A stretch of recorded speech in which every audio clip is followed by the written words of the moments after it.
Well, welcome to the McReynolds Rundown. The West Coast swing, it is in the books, and we are headed to Atlanta. So let's just go ahead and dive in on a few topics. First topic, how are drivers that were mid-pack last season finding so much success early on this season? It's actually a question I'm kind of asking myself, because even though we've got this next-gen car, I was not sure how much it was truly going to level the playing field, but I think in the early going, it has leveled the playing field. It's leveled the playing field for drivers, and it's leveled the playing field for teams. Everybody basically had no pages in their notebook when this season started. Now, I'll be anxious to see as we move on if the top teams will prevail. Now, let's be clear.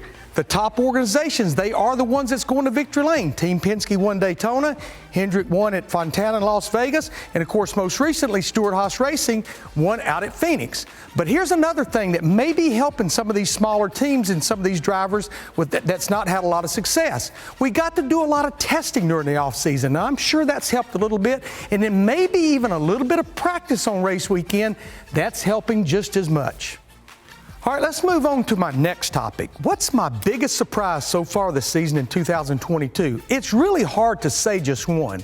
I'm going to give you one in the Xfinity Series. I don't say it's a big surprise, but how about Noah Gragson, this start that he's gotten off to? Finally got that first win at Phoenix. If you look at the first 4 races, his average finish is a second. He may be a championship contender this year in 2022. But let's look at the Cup Series now. How about our first 4 races? 2 first-time winners, including Austin Cindric, that rookie that won the Daytona 500.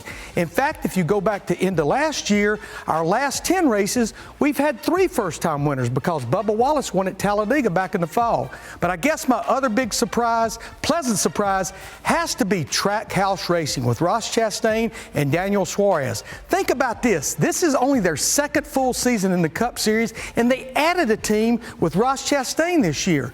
Already, the first 4 races, how about 3 top 5s and 4 top 10s? I think they're actually making a few of the big teams kind of be surprised and not look as good as you would think they would. Well, I know it's early in 2022, but I'm going to go ahead and give you Larry Mack's boldest prediction for the 2022 NASCAR Cup Series season. We've already had 2 first-time winners in the first 4 races. I'm going to say we're going to have at least 2 more in 2022.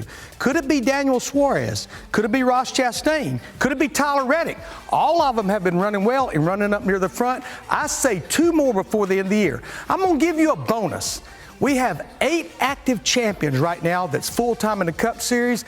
I think our 2022 champion, it will be a first-time champion. Could Denny Hamlin finally get his? How about Ryan Blaney, Alex Bowman, William Byron? There's a lot of candidates. We will have a new first-time champion in 2022.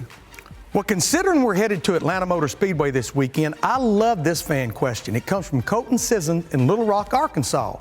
Larry, what should we expect for this weekend's race at Atlanta? Should it be Talladega Daytona style racing, or what we saw at the NASCAR All-Star race at Charlotte a few years back with restrictor plates? Great question, Colton. First and foremost, this will not be a restrictor plate. It will be a tapered spacer that makes about 510 horsepower. We'll also have that 7-inch rear spoiler on the back.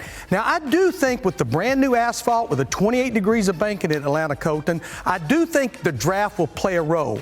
I don't expect 3 wide, 4 rows deep like we see at Superspeedway racing, but I think they'll be running around that 1.5-mile track wide open, and they will be able to draft and they will be able to pull up. So I'm excited about it. I think something needed to be changed at Atlanta Motor Speedway, and this may be exactly what we need, especially with the next-gen car. Love the questions. Keep them coming.